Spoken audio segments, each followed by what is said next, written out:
Alright, Nick, can you get a mic check? Hi, I'm Nicky. Welcome to Alpha. Life is busy. Every day we ask so many questions. What should I wear? What's the weather going to be like? What's happening today? How am I going to fit everything in? But then there are those bigger questions. Like, why am I here? Where am I heading? Is this it? Is there more to life than this? These are life's big questions, but there's rarely enough time to think them through properly. We all have different perspectives on the meaning of life and faith, and Alpha is an opportunity to explore life's big questions. This is a great place to come together and talk about them openly and honestly. I'm Gemma. I'm Toby. And this is Alpha.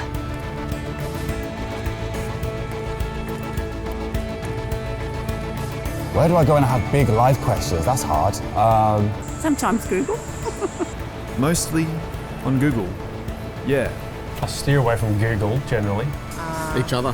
Him? Yeah, definitely. I go to TikTok. Talking to my friends about it, usually to the studio and just record something. I go to my grandma. I'd say my parents. My parents?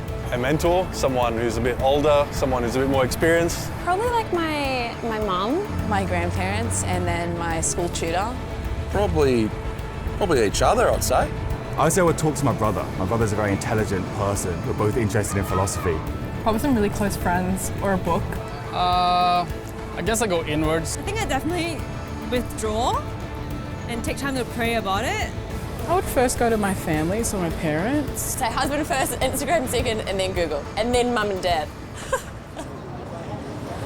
Friends of mine told me that the first night they came to Alpha, they sat in their car for half an hour waiting and watching people going in. And eventually, when they'd seen enough normal-looking people going in, they thought they'd give it a try. And one thing that might be going through your mind is, am I going to be the only one there who doesn't believe all this stuff, who's not a Christian, that doesn't go to church? Well, if that's you, then you're in the right place. Alpha is designed for people who wouldn't call themselves Christians or who are not regular churchgoers. It might feel a bit strange to be discussing life and faith with people that you've never met before, but the best thing about Alpha is often the great friendships that are formed over the weeks. For much of my life, I was not remotely interested in Christianity. In fact, I don't think I'd ever come to something like Alpha. I was not brought up as a Christian. My father was a secular Jew. He was an agnostic, and my mother didn't go to church, and I had no interest at all in Christianity. First of all, I just thought it was so boring. Everything to me about church, Christianity, religion was just dull and dreary, and it kind of made me feel a little bit guilty. I didn't know why, but I just didn't want to have anything to do with it. And I also thought it was untrue. I thought I'd sort of thought it through, and I'd come up with these intellectual objections, and I called myself, very pretentiously, I called myself a logical determinist. And I quite enjoyed arguing with people who called themselves Christians. And at university, I had a bit of a reputation for being an argumentative atheist. And I also thought it was irrelevant to my life. I couldn't see how someone who'd lived 2,000 years ago, 2,000 miles away, could have any relevance to my life today. It just seemed outdated and irrelevant. But at the same time, looking back now, I would say something was missing. I say that because I don't think I was living in the moment. I was always looking forward to the next thing in life. So when I was at school, I was thinking, when I finish my exams, maybe that will be when I'm going to really start to enjoy life. I finished my exams, and then after about 3 weeks, I started to think there's got to be more to life than this. And I thought, well, maybe when I've left school, that will be what life's all about. And then I left school, and after about 3 weeks, I started to think, there's got to be more to life than this. I thought, well, maybe the answer is to get a girlfriend. And somehow, I don't know how I managed it, but I managed to find a girlfriend. Again, after about 3 weeks, I started to think, there's got to be more to life than this. And basically, there was something missing. I was longing for more. The actor Jim Carrey once said, "I wish everyone could get rich and famous and have everything they've ever dreamed of, so they would know that's not the answer." Some people dream of having their name in lights, of fame and fortune. Some people dream of finding happiness through relationships, careers, money, whatever it may be. But Do you ever get that niggly feeling that, as good as those things are, there must be more to life? Yeah, all too often life just doesn't turn out the way we think it should. And even when it does and we achieve our wildest dreams, it's somehow never quite enough. It just doesn't satisfy. It's like there's something missing. The comedian and actor Russell Brand said, "Drugs and alcohol are not my problem. Reality is my problem. Drugs and alcohol are my solution to fill up a hole inside me." And Jesus said, "I am the bread of life." In other words, I'm the one who fulfills the longing that's deep inside every human heart. Jesus claimed to be the one person who can satisfy that spiritual hunger.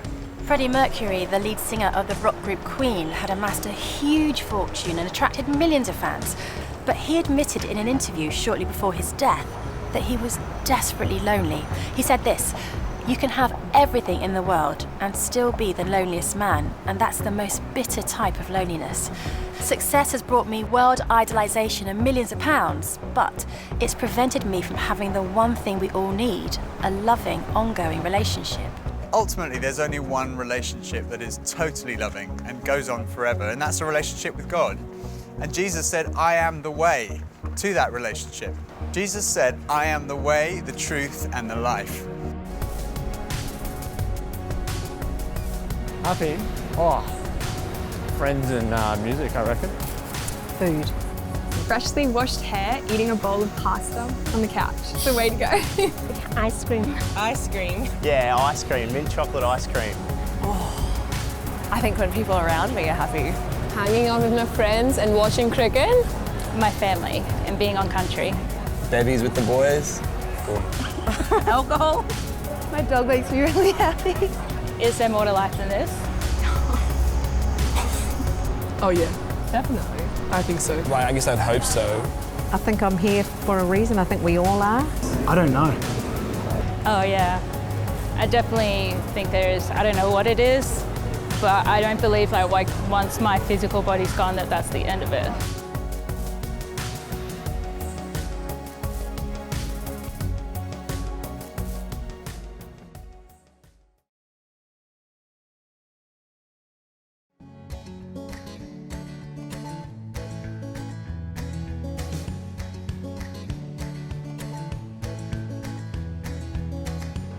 When I was about 17, I was sitting having a burger with two friends, and we were looking out the window and commenting on a few of the stores across the street, and I suddenly realized that I couldn't read any of the signs, even if I squinted. So I asked if I could borrow one of my friend's pair of glasses, and as soon as I put them on, I realized I could see everything, like colors, shapes, words. I was amazed at how everything was so clear. And I could see before, but now I could really see. And to me, that's the best way to describe the difference that Jesus makes. Jesus is the lens through which we see God. And he's also the lens by which we see the world in a totally different way. Jesus said, "I am the truth." Some people's response to a Christian might be, well, it's great for you, you found meaning and purpose in your life, but it's not for me. But when you think about it, that's not actually a logical position, because if Christianity is true, it's of vital importance to every one of us. And if it's not true, it's not great for us because it means we're deluded. C.S. Lewis was one of the great intellectual giants of the 20th century, probably best known as the author of the Chronicles of Narnia.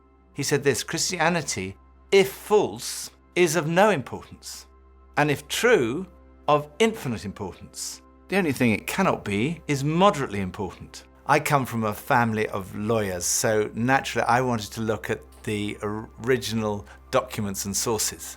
I never really looked at the evidence before, and I was astonished at how much evidence there is for the life, death, and resurrection of Jesus. For me, it was through reading these documents that we find in the New Testament that I came to the conclusion, it's true. One of the last cases I did as a lawyer was in the Court of Appeal in front of Lord Denning, an absolutely brilliant mind, perhaps the greatest judge of the 20th century. He said on one occasion that his Bible was his most tattered book in his library. He'd examined the evidence really carefully, and he came to the conclusion, it's true.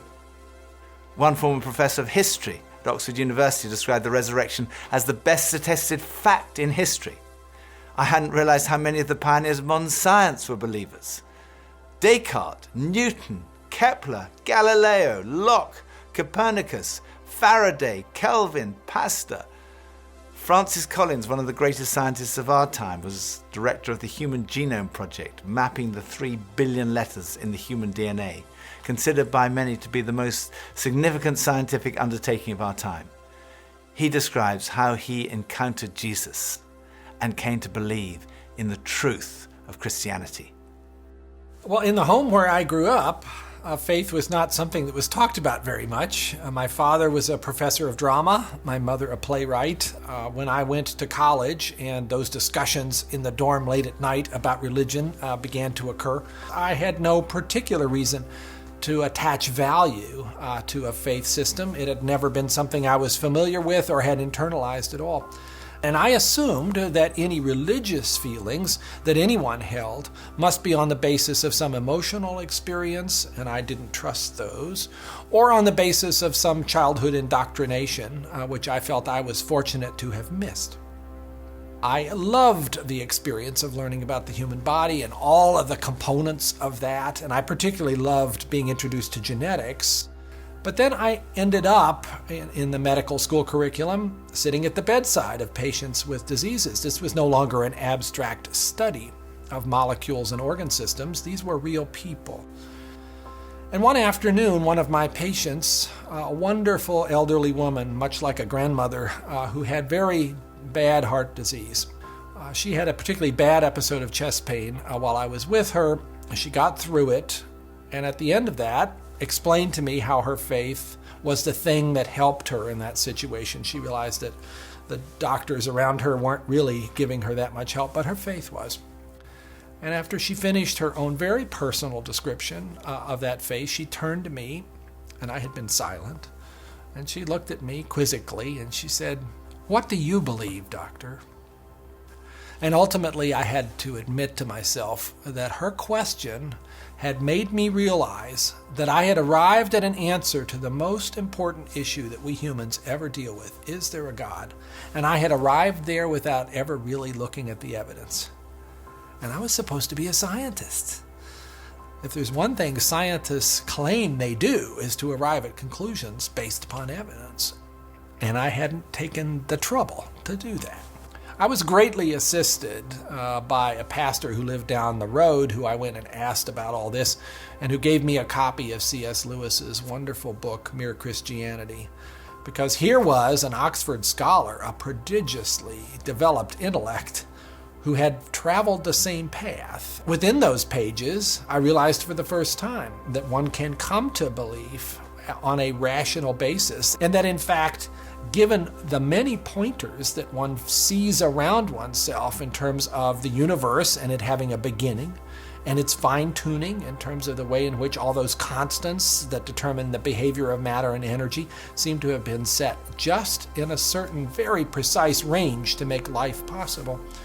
And many other things, including my beloved mathematics and why they actually work anyway to describe the universe, something that makes you think the Creator must have been a mathematician.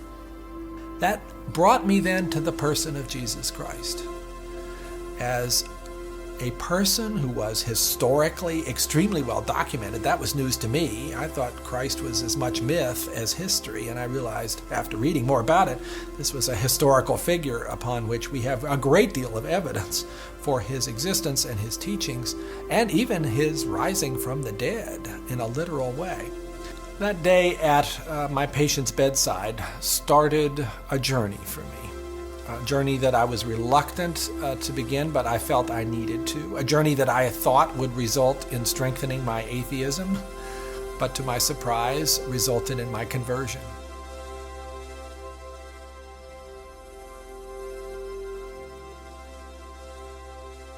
Oh, that's a good question.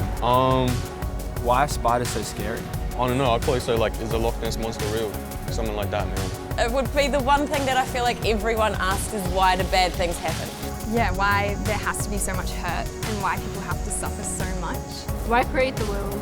I think I'd be like, why humanity? It's so flawed.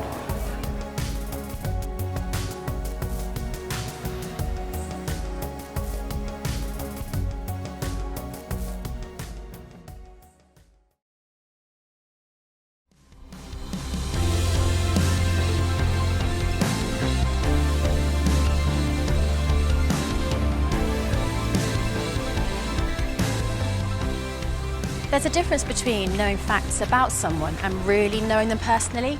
Now, I've known my husband Phil for 3 years now, but suppose if before we met, I found him on a website called The Amazing Man. Now, there's no doubt I would have looked at him and thought, okay, I'm intrigued.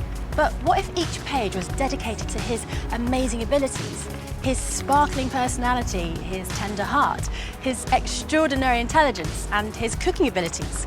Well, I would think, wow, he does sound like an amazing person. But that's head knowledge. But I also have the privilege of being married to him, and I know that he's an amazing person, which is knowledge that comes from experience of relationship, and that's heart knowledge. When Jesus said, I am the truth, he was talking about more than just a kind of intellectual truth. The Hebrew understanding of truth was truth as experienced. And there's a big difference between a kind of intellectual knowledge and a personal knowledge, between your head and your heart. So when someone says, I know Jesus is the truth, they're not just talking about being convinced of the evidence, they're also talking about experiencing a relationship with the risen Jesus Christ. So Jesus said, I am the way, the truth, and lastly he said, I am the life. I have come that you may have life and have it to the full. Jesus came to deal with the things in our lives that stop us from enjoying life to the full, the things that spoil our lives. I hate shopping. I loathe it. I think I'm allergic to shopping. But occasionally my wife Pippa persuades me to go shopping, and just after Christmas, it was the sales, and she persuaded me to go shopping. And we went into the shop and we bought this very nice new sweater, and same colour as all my other sweaters. And we left the shop and we went to buy a present for her. And we went into this ghastly shop. It was so crowded. It was unbelievable. And even Pippa had had enough and she said, okay, we're leaving. So we went to leave. And as we left, the security alarm went off. And the security guys moved in very quickly and they stopped us all from leaving. And like the crowd that was trying to leave was stopped, and the crowd that was trying to come in was stopped. And we were there right in the middle. The 6 of us who were going through the security at that one time were all taken off and sectioned off from all the rest.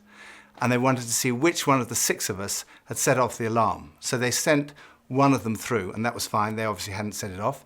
Then they sent the next one through. They obviously hadn't set it off. Then the 3rd, then the 4th.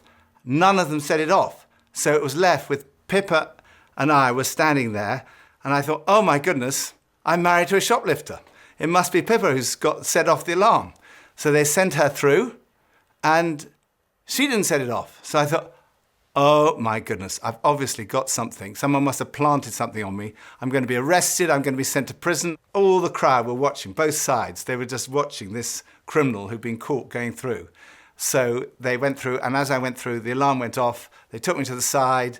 They opened up my rucksack on my back, and there they found this sweater from the other shop with the tag still on it. I felt so guilty. That was like false guilt. I also sometimes experience true feelings of guilt because I do things that are not right, that are not good. And this is the wonderful news that God loves you and he loves me. God came in the person of his Son, Jesus Christ, to die for you and for me. And on the cross, he took all of your guilt, all of my guilt, everything you've ever done wrong, everything I've ever done wrong, said wrong, thought wrong, and he died in our place in order that we could be forgiven. And forgiveness, C.S. Lewis said, it's like a recording of our life, wiped completely clean. And when we receive that forgiveness, we find life, and life in all its fullness. And that's what Jesus wants for you and for me. Life in all its fullness. Life at its very, very best. I think for so many years, I always just strived to be strong in myself. And it was as if that all I needed was me and my buddies and, we'd be like invincible. But the truth is, none of us are. And I don't want to do this thing called life. I don't want to do it on my own. And it kind of feels like my longing for this light inside is now stronger than my fear of what others might think. And people often ask, well, doesn't that make faith like a crutch. And, well, maybe, but, what does a crutch do? A crutch helps you stand, and it makes you stronger. And in that case, sure, I need a bit of that. But especially when it's so much more than that. When this faith inside is also like a backbone, helping me stand tall and helping me be strong when I'm really up against it, facing those odds, whether it's on a mountain or stuck in some jungle or just dealing with the storms, with the storms of life. Sure, I need it. I need that. But at heart, my Christian faith says that I'm known to Christ, bought at a price, blessed with light. Faith says that we're loved, regardless of our mess, regardless of how many times we fall down, and that Jesus somehow picks me up.